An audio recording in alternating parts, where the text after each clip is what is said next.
moments later. Assalamualaikum warahmatullahi wabarakatuh. Selamat pagi dan selamat datang di Ruang Ilmu Podcast yang mendiskusikan berbagai hal seputar dunia pendidikan, penelitian, dan wawasan keilmuan. Saya Amalia As-Sahra dan bersama rekan saya Erna, rekan pembahas kita. Halo semua, salam sejahtera bagi para pendengar. Setiap kita dimanapun berada, senang sekali dapat berdiskusi kembali mengenai topik-topik yang erat kaitannya dengan kegiatan akademik kita sehari-hari. Nah, pada kesempatan kali ini kita akan membahas topik yang sangat mendasar namun seringkali belum dipahami sepenuhnya makna dan penerapannya oleh banyak pelajar maupun peneliti. Topik tersebut adalah komunikasi akademik. Erna, bolehkah Anda memulainya dengan memberikan definisi sederhana namun tepat mengenai apa itu komunikasi akademik? Tentu saja Amel, secara mendasar komunikasi akademik adalah proses pertukaran gagasan, informasi, pengetahuan maupun hasil penelitian yang disampaikan di lingkungan pendidikan atau keilmuan. Proses ini dapat berlangsung secara lisan maupun tertulis dan memiliki ciri khas tersendiri, yaitu menggunakan bahasa yang baku, objektif, serta mengikuti kaidah dan etika keilmuan yang berlaku. Jadi, ini berbeda dengan komunikasi sehari-hari yang biasa kita lakukan, bukan? Betul sekali, perbedaannya terletak pada tujuan dan sifat penyampaiannya. Komunikasi sehari-hari cenderung bersifat santai, objektif, dan bertujuan untuk hubungan sosial. Sedangkan komunikasi akademik bertujuan untuk menyebarluaskan pengetahuan, mempertanggungjawabkan hasil kajian, atau mengembangkan pemikiran ilmiah. Lalu, apa saja bentuk dari komunikasi akademik itu sendiri? Apakah hanya terbatas pada penulisan karya ilmiah saja?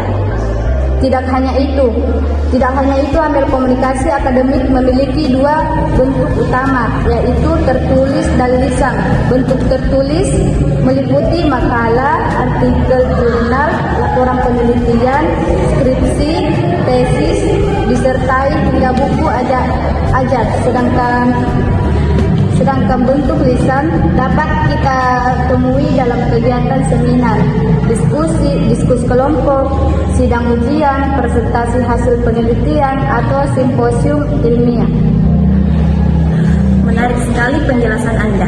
Jika dilihat dari karakteristiknya, apa saja prinsip yang harus dipenuhi agar suatu komunikasi dapat dikategorikan sebagai komunikasi akademik yang baik dan benar?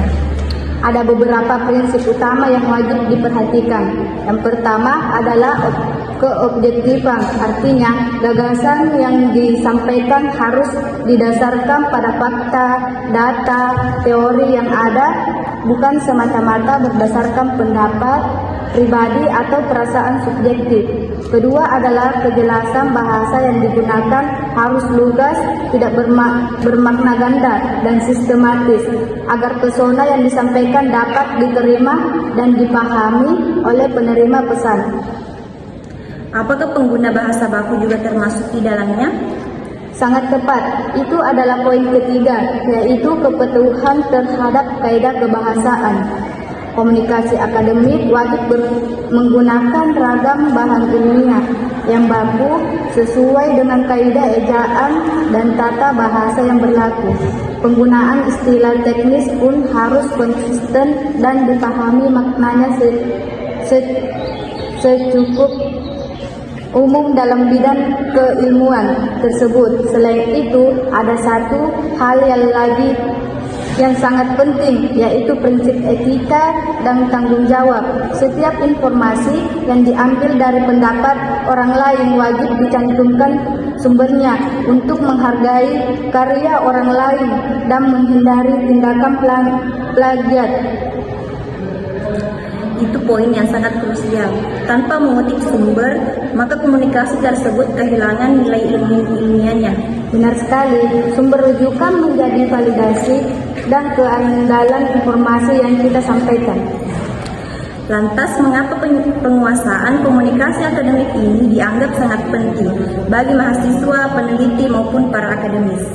Pentingnya hal ini terletak pada fungsinya sebagai sarana penyebaran ilmu pengetahuan. Sebagus apapun hasil pemikiran atau penelitian yang dilakukan, nilainya akan berkurang jika tidak mampu disampaikan dengan baik melalui komunikasi akademik.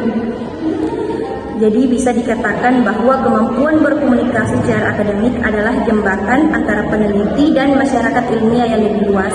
Tepat sekali, ia adalah secara utama agar gagasan tidak hanya tersimpan dalam pikiran, tetapi dapat dibaca, dikaji, dan dikembangkan oleh orang lain. Terima kasih banyak atas penjelasan yang sangat lengkap dan mendalam ini. Saya jadi semakin paham bahwa komunikasi akademik bukan sekedar berbicara atau menulis. Peran vital dalam dunia keilmuan.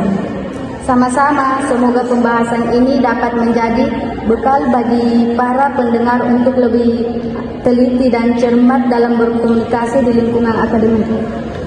Demikian pembahas kita mengenai komunikasi akademik pada episode kali ini.